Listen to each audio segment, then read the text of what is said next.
है गाइस, कैसे हैं आप सब। उम्मीद है कि अच्छे ही होंगे।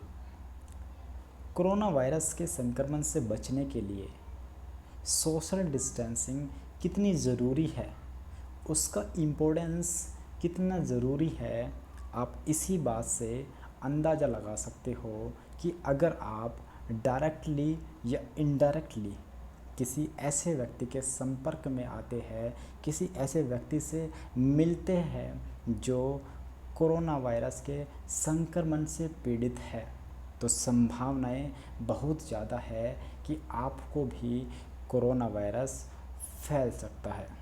लेकिन अगर आप किसी ऐसे व्यक्ति के संपर्क में आते हैं जिसको कोरोना वायरस का संक्रमण बिल्कुल भी नहीं है, तो आपको कोई खतरा नहीं है।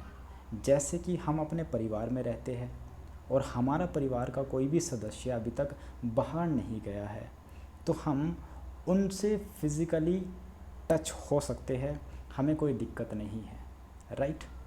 लेकिन अगर आप डायरेक्टली या इनडायरेक्टली किसी ऐसे व्यक्ति के टच में आते हैं, किसी ऐसे व्यक्ति से मिलते हैं जो संक्रमण से पीड़ित है कोरोना के, तो संभावनाएं है कि आपको भी कोरोना वायरस का संक्रमण फैल सकता है।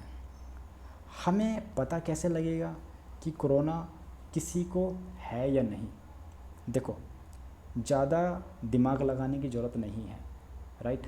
ज़्यादा दिमाग लगाना कभी कभी विनाशकारक हो सकता है, आपको नुकसान पहुंचा सकता है। आपको केवल इतना ध्यान रखना है, कोरोना के इस दौर में आपको अगर बहुत ज़्यादा ज़रूरी है, बहुत ज़्यादा इमरजेंसी है, तो ही किसी से मिलना है।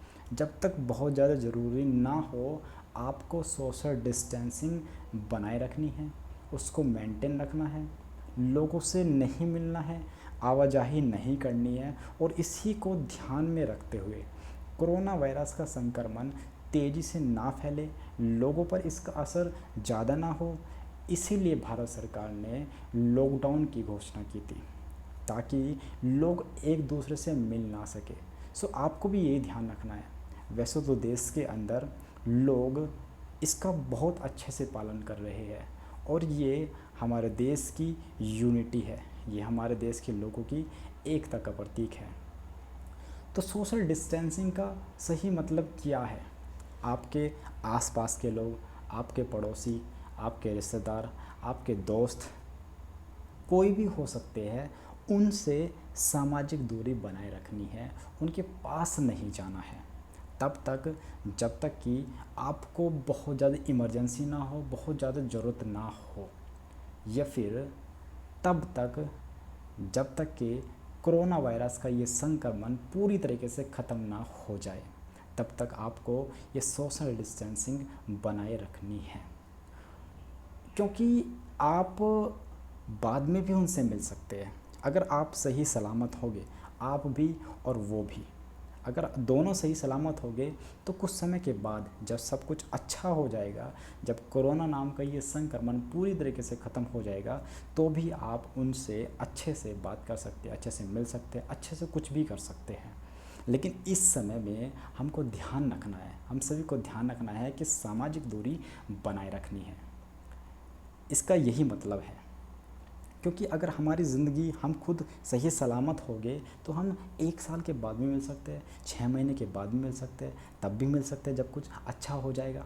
अगर हम सही सलामत रहे, अगर हम किसी कारण से इनडायरेक्टली या डायरेक्टली इसके संपर्क में आ जाते हैं और कुछ ऐसा हो जाता है कि खुदा ना खास्ता हमारे साथ कुछ ऐसा हो जाए कि बाद में हमको मौका ही ना मिले उन लोगों से मिलने का, क्योंकि आप पहले मिल चुके हैं। सो इसको ध्यान में रखना है, ये बहुत ज़रूरी है। उसके बाद आती है फिज़िकल डिस्टेंस, मतलब एक शारीरिक दूरी।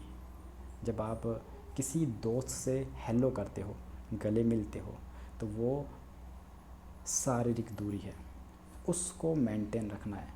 जब आप किसी से बात करते हो तो 1 मीटर की दूरी पर ही खड़े होकर आपने बात करनी है। ये होगी फिज़िकल डिस्टेंस। उम्मीद है कि आपको समझ आ गया होगा। Thank you very much for watching the video.